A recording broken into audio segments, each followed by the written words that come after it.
There are moments in every person's life when they face intense adversity. They're crucibles that forge who they become as individuals and as leaders. Now more than ever, we need leaders who are called to a higher standard, focused on leaving it better than they found it, and paying it forward to the next generations. Now, let's join Fire Chief Randy Brugman as he speaks with leaders from all walks of life, as he explores and learns from their personal journeys and the crucibles that have forged them into better leaders and better people. Welcome back to the Leadership Crucible. Today we have on the show Steve Weinstein. Stephen is a financial services and insurance executive and attorney with an extensive background in innovation, strategy, governance, and transaction. He currently serves as the chair of the Bermuda Business Development Agency, a public-private partnership between the Bermuda Government and the private sector, helping them to engage on, among other things, digital assets, fintech, insuretech, and climate finance economic development. Previously, he served as Executive Vice President and Chief Legal Officer of RenaissanceRe Holdings, serving as a member of the firm's executive committee and a chair of the RenaissanceRe Risk Sciences Foundation, the company's charitable vehicle committed to researching and developing risk mitigation techniques. Prior to RenaissanceRe, Stephen worked for Willkie Farr Gallagher LLP, a leading international law firm. Stephen serves on the boards of several industry and charitable groups, including the Bermuda Institute of Ocean Sciences, an independent U.S. nonprofit science research educational organization, which he serves as chair, and the R Street Institute, a leading nonpartisan policy organization. He also serves on the President's Advisory Council for the National Wildlife Federation, America's largest nonprofit conservation organization. Stephen is a graduate of Columbia College, New York, and Harvard Law School. He is a frequent speaker on insurance industry, financial sector, climate, resiliency, and other governmental issues. Stephen's full bio can be found in the show notes for this episode. Well, Steve, welcome to the Leadership Crucible. It's just an honor and a pleasure to have you on the show today. Thanks so much for having me as part of this important set of conversations you're having. It's an honor. Oh, thank you so much. You know, Steve, what led you to become an attorney, and how did you find yourself ending up in the financial services field? Yeah, thanks for asking that. I went to law school immediately out of college, which I'll pause for a tangent. I don't actually recommend to people. It worked out fine for me, but it's not the advice I give to friends and relatives and contacts. But I wanted to be on a trajectory to be in business, in international business, in the transactional world. And a perception I had even then that I have more conviction about now was the self-awareness to build upon my strengths. I'm not a quant. I'm not someone whose mathematical skills are very acute. And for me, a way into that world was to build upon the set of skills I thought I might have: analysis, communications, writing, persuasion. And I really wanted to challenge myself with a rigorous ongoing curriculum that would keep posing challenges for me from the achievements and skills I had built up in my undergraduate career. And it worked out well. Advice I do give to young people is, analyze the options in front of you perhaps a bit more than I did, but in hindsight, I have no objections to the trajectory I ended up on. We all have to recognize how much luck plays into our careers and the way that we develop. Oh, absolutely. We frequently take a lot of credit, and we deserve some credit. If you're successful, you've executed, you've delivered, you've kept most of your promises, you've apologized for the promises you somehow didn't keep, and tried to make it right. But enormous amounts of luck play into how things transpire for all of us. In my second assignment out of law school, I was offered the opportunity to work on a new company formation, and that moment was transformative for me. I was handed the business plan, and that business plan said, well, reinsurance has been interesting. Technology is now fast enough and powerful for us that we can transform it. And I thought, that's really clever. So I hung around that assignment, I hung around that account, and I learned a lot about this industry, becoming very passionate about this team of innovative entrepreneurs who are building out that company. Ultimately, I joined that company. But it was that moment of being asked to join this product, not as part of their team, but as part of one of their outside service providers, and recognizing how exciting their set of ideas and what interesting people they were is part of how I found myself in this particular sector of financial services. And it's not fair to say I've never looked back. I think people do look back, and I think that's healthy. Yeah. But I'm really grateful for the opportunities I've had and largely how things have played out. Well, and you've kind of come through a time. There's been several significant financial events in this country that have promulgated many additional laws as a result. And so you've had to kind of maneuver through all of that during the last 20 years or so. Yeah, absolutely. It's I think if we can dial back 30 years ago, the markets have always been cyclical. There have been innovations and challenges, but the peaks and valleys we've experienced over this period really don't have a lot of precedent in history. Big booms and busts, but this particular set of cycles we've had and the velocity and the depths of the troughs and the heights of the peaks have been almost without precedent. Chief, one thing I've learned against that crisis is for this sector, and I'm proud to be in insurance, proud to have been around financial services my whole career, we have not always been great communicators. I think people have done their jobs well, sharpened their pencils, tightened up their algorithms, but we have to do a better job over going forward of communicating the value proposition we have for people, for communities, for sovereign states. It's not just enough to get the math right. We have to connect those skills and that value to a greater purpose. And I think the way some of these crises have played out from our sector is indelibly linked to that, a failure to communicate with empathy, but even effectively at all. And I'm proud to have played a slight role in slightly improving aspects of that, but we as a community have more work to do. Yeah, and I know you've kind of migrated. I don't know if you've migrated, but you're heavily involved in climate and environmental issues, which is somewhat of a dichotomy for many in the financial service industry. And so kind of tell us how you've bridged that, because I think that's pretty interesting. I think that has changed recently, and that change is in the process of accelerating. But I was very fortunate. Again, luck plays an enormous role in the paths that we all play, of working for a company that was the largest provider of catastrophe-exposed financial services protection in the world, insurance for insurance companies. For example, floods, hurricanes, wildfire. The business purposes which helped us provide our machinery, our risk management, our risk assessment tools that helped us provide value, manage our exposures, make our clients better at the things that they were trying to do.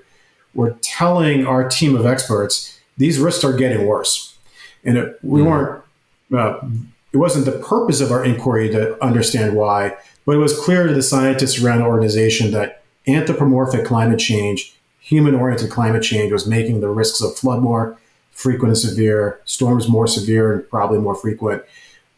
If you haven't learned about wildfires in the last few years, but the insurance sector was one of the first to see it because of this big portfolio approach we have.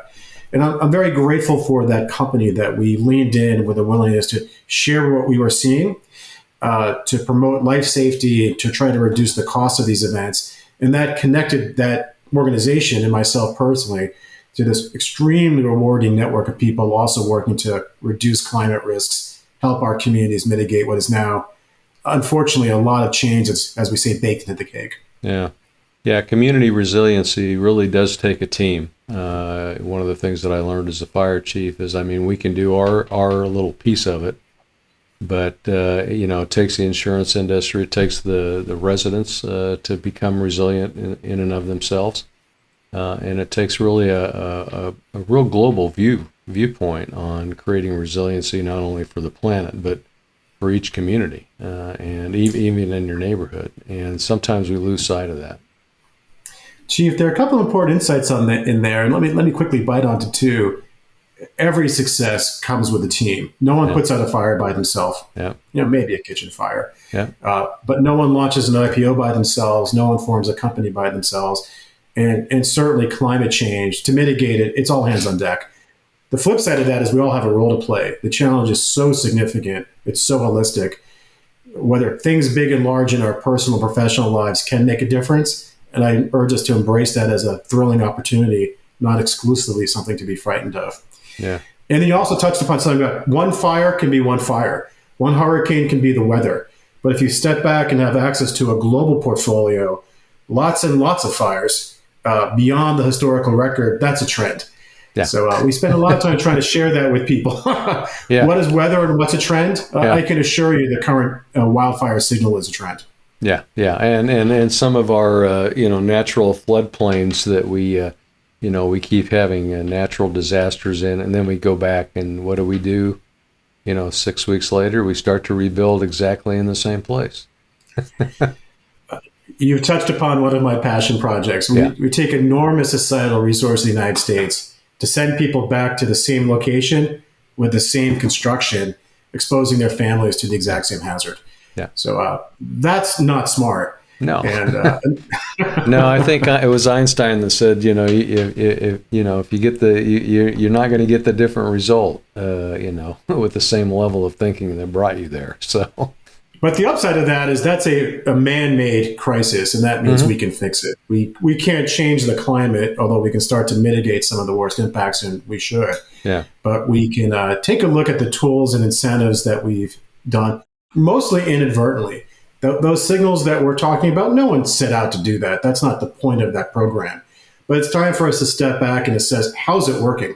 Yeah. Something I admire about the U.S. military and our firefighting services is that after action review, how did we do? Yeah. What could someone have done better? What can I have done better?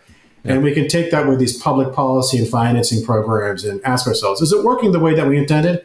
We were trying to make the U.S. more resilient to flood risk or wildfire hazard. Maybe we're making it worse. The footnote, we are making it worse. Yeah. So, but that healthy leadership-led but community, you need everyone to buy into that assessment, which is why you ask everyone on the truck, I understand, how did we do at the fire? Yeah.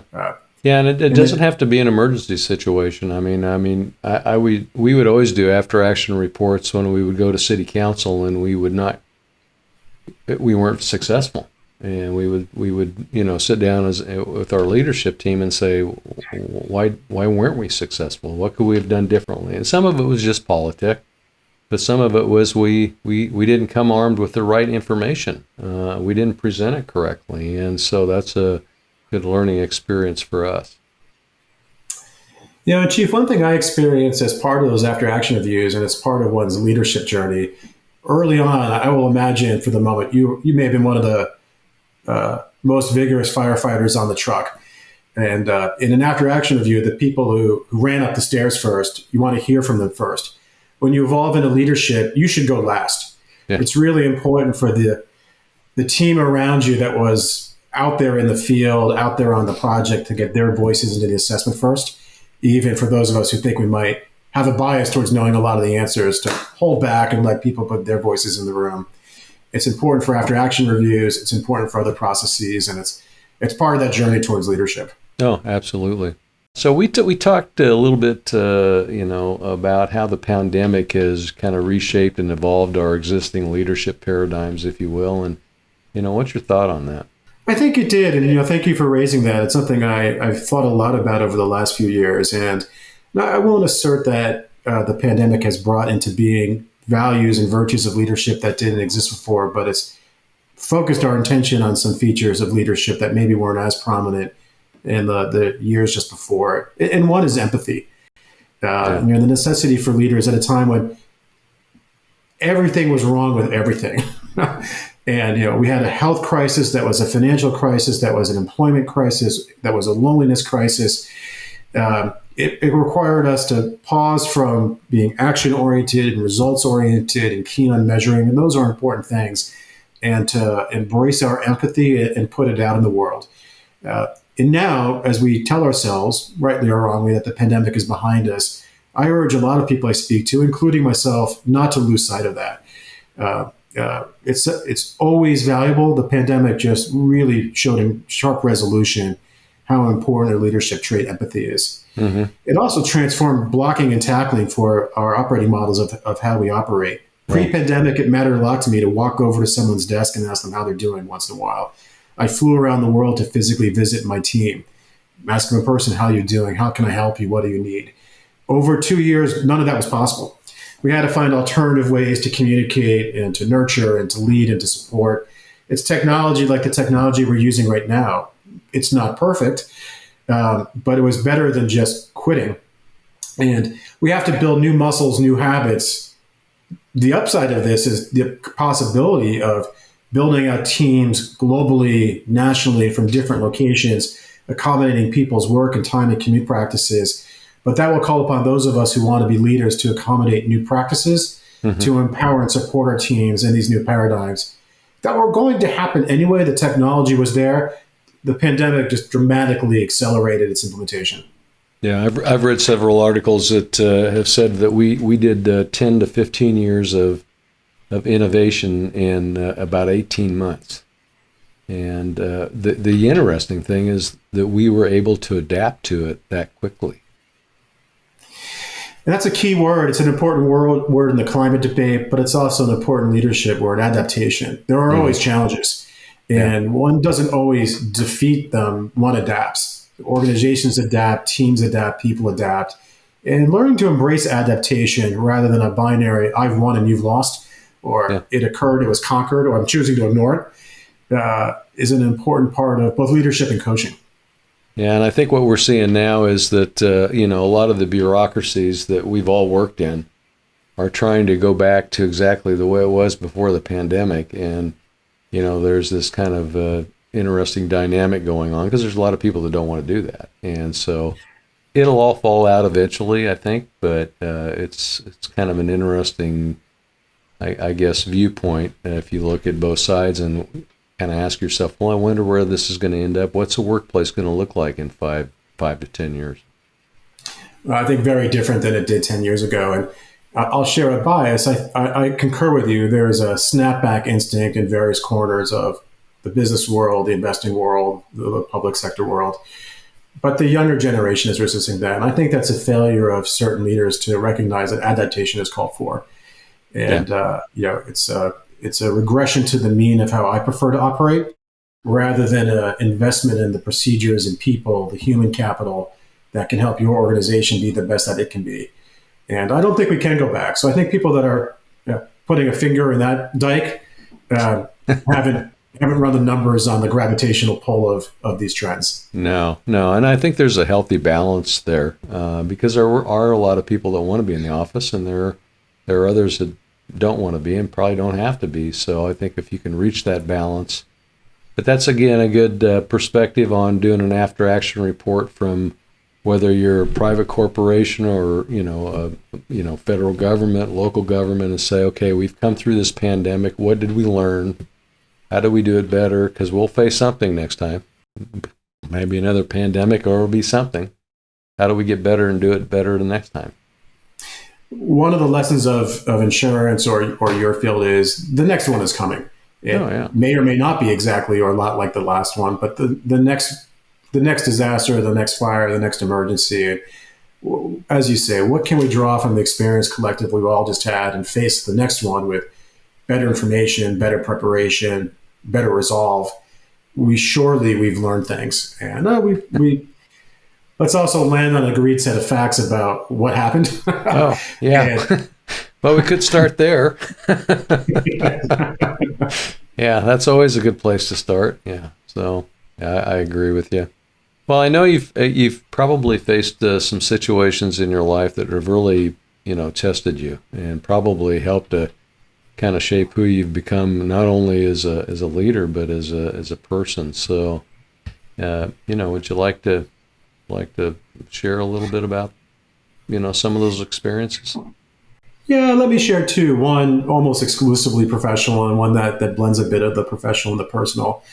Early on in my career in corporate life, the organization I had joined was confronted, our whole sector was confronted with what we call a government engagement problem, a political development that seemed on the cusp of occurring, which would have dramatically altered the industry that we are operating in, mostly adversely. As I said earlier, people don't set out to do things exclusively to cause harm. These impacts can be unforeseen and unintended. We assessed them as extremely material, and it seemed extremely probable of happening. At the end, with others, that we created a set of circumstances in which that did not happen, but it began with not quitting. And the same leadership tones that speak about adaptation speak a lot about persistence and resilience. And you begin with not quitting. Let's not surrender yet. Let's analyze the situation. What are some routes to stop it, improve it, ameliorate it, adapt to it. And things just begin with showing some courage, showing some gumption, showing some persistence. We realized quickly any enormous challenge, success always has multiple parents. No one puts out a fire by themselves. The problem was so complicated, we realized we would need to build a coalition to address it together as a group. And that required building a broad team of people who might well have different interests and incentives and perspectives than the group that we began with. And it was very possible, but it caused me to really land on reminding myself to think about things from someone else's perspective. Why might they want to do this? What's their interest in this action? My interests matter to me. My company's interests matter to my company. But if you can identify what matters to others and where you can all move in one direction, you can build something with a lot more power and potency and momentum than if you focus only on your own interests. And I also learned, Chief, you got to make things fun, particularly if they seem daunting. People want to be inspired. They want to be around people that they like. They want to feel like their activities and the way they spend their time is engaging and innovating. And at times, not just fun, but linked to a greater purpose, a greater mission, a greater vision. Why are we doing this actually? But organizations, I believe, people, I believe with great conviction, want to be purpose-led. And if you can articulate the flow through of how today's tactical plan, how this week's strategic plan links to a greater purpose, you can build that greater coalition of people who are moving in the same direction. And that particular episode may have been where I first brought some of those principles to play at any scale. And when I'm confronted with challenges, I remind myself of them and try to bring them back. On the mix of a personal side, it actually, also, roughly the same period in my career, we had a very significant illness in the family.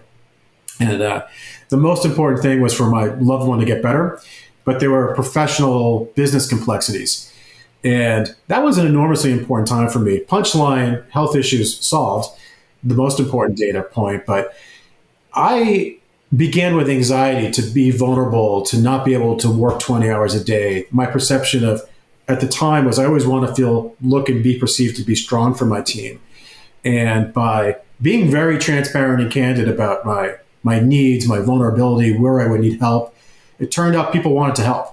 And it turned out people responded to those needs and that many of us were moving in the same direction. So not just because at the end of that particular episode, the health issues got resolved, but that change in how I perceived leadership and how I felt I needed to be perceived were extremely important lessons for me at that stage of my career. Yeah, that's a really important point, because sometimes when we're sitting in a leadership position, we don't want to expose any of our vulnerabilities to anybody else. And so we keep it close to us, and we won't share, even if it's, one of our family members maybe having a terminal illness, or we're going through some personal issues that are impacting our ability maybe to work 20 hours a day, which we shouldn't be doing in the first place. Yes. Work-life balance. But I think we have to have some willingness to be open with the people that are closest to us in the workplace, because most of them will be the first to step up and be supportive.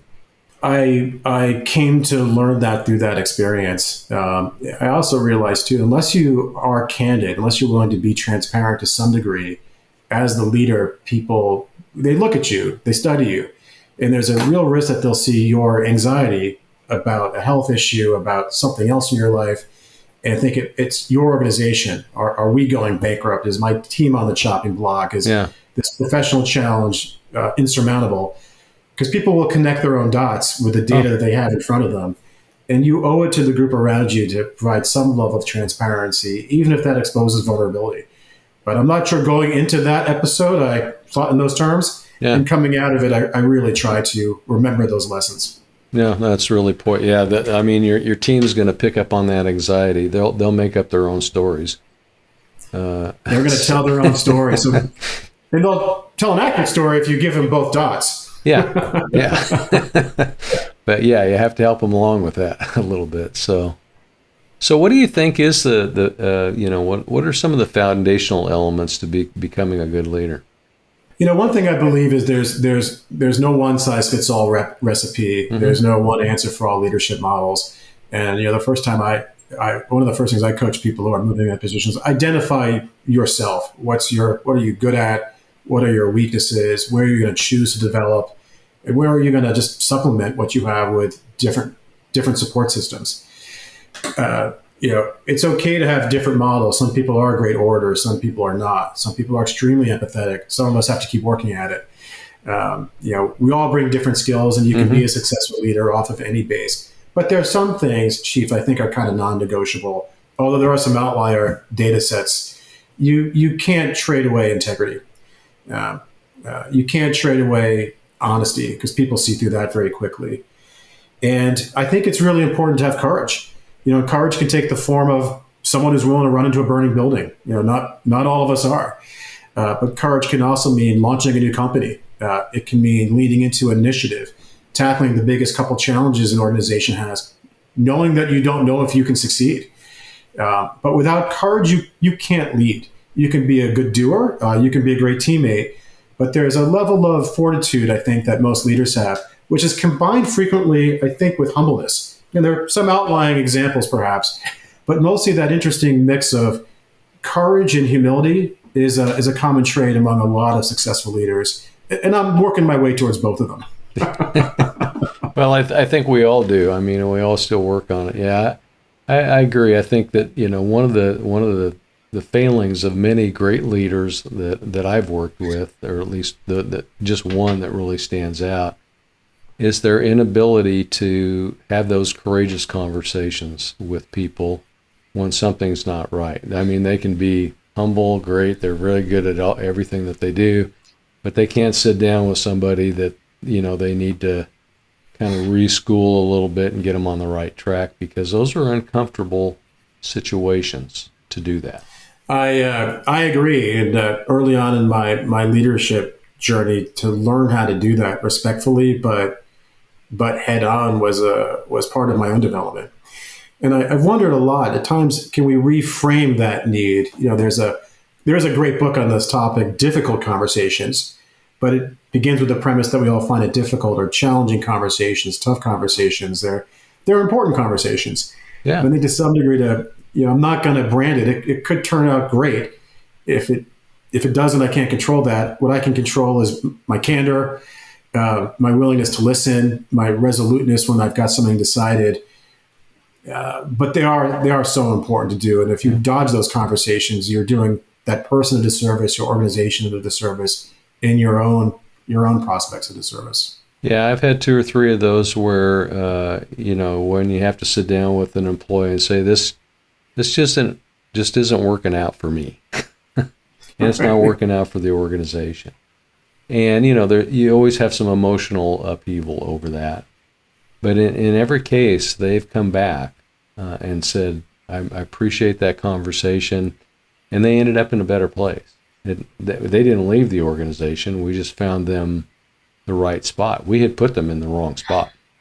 It wasn't that they weren't talented and they weren't good employees. We had put them in a position where they couldn't be successful because their skill set and personality and tendencies didn't line up with that particular job. That was more our fault than their fault. It frequently is, and there's it's insurance jargon. There's a high correlation between that set of circumstances, quality person, good person, wrong position, and the way they're manifesting. And maybe it's outside the organization, maybe it's in the organization, but by having some exchange where you can get to the root of what that disconnect is the only way you can push through that dynamic. Yeah. No, totally agree. And it's, but those are difficult. I mean, those are, difficult conversations to have, but, from a leadership perspective, they're really critical. As we talked about the next generation of leaders, and what leadership challenges are you seeing emerge today in all of our professions that will impact the next generation? The organizations of the future are going to be extremely diverse. And not every organization I've been part of has been extremely diverse, but that will be less and less true in the future. And they'll be international. You can use technology of this sort, and this dispersal to match talent and need and accommodate where people ought to and want to live. more and more, even smaller organizations will be multinational. And we have to recall cultures are different. And it's challenging enough to manage a bunch of people that went to the same type of school and had the same type of early career training, young lawyers in a legal department. But to manage and succeed with and be part of a diverse and frequently multinational team is a different set of personal skills and a different leadership model. Technology will continue to transform the way that we live, work, and play. And I'm not an engineer, but we're all going to have to learn to be tech fluent, and the pace of that change will only accelerate from here. So it will impact the way the next generation of leaders think about long-term strategy, short-term tactics, how their teams operate, the types of data their teams are exposed to. It's hard to predict. It's impossible to predict. Every new breakthrough technology is going to bring the generation that's coming after us, but they're going to have to be fluent enough and nimble enough to address a pace of change that's unlike what you and I experienced. And finally, as you mentioned, I'm passionate about climate. Climate change will impact everything. Yeah. A dear friend of mine who also became a client at a stage of our lives had built up a brand as a tech investor. And he would say, I have that brand, but I'm not a tech investor. I just invest in great companies. And my premise is, if you're not aware of tech, you can be a company that has a tech strategy, or you're a dead company. And I think the same thing is true of climate. Whether it's physical risk at your location, which may be wildfire or extreme heat or floods and storms, disruptions in your supply chain, challenges getting your people to work because the infrastructure is impaired. Yeah. Climate is such a holistic dynamic, given where we all live now, that it'll impact how we live, work, and operate, how companies execute their strategy. And if people aren't learning to be fluent about these changes, they should embrace that into their lives and learn to lead organizations through that mix of climate-driven risks that we'll face, but also climate-driven opportunities that will be available in business and as part of public sector careers. Yeah, if you didn't believe in the science of climate change a decade ago, I don't know how you could just not look at the landscape of what's going on, not only in this country, but worldwide, and say we have a significant issue. We truly do. And I mentioned supply chain risk, but it's in the business press today that some very significant components will run low in the U.S. and Europe shortly, not because of the war in Ukraine, significant challenge, but because of climate issues in the jurisdictions that produce most of those components. Yeah.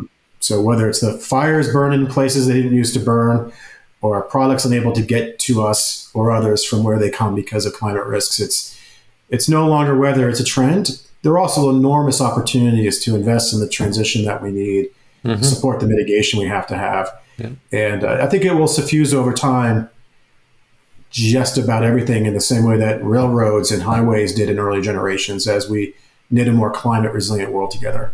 Yeah. Well, hopefully we can do it in enough time to...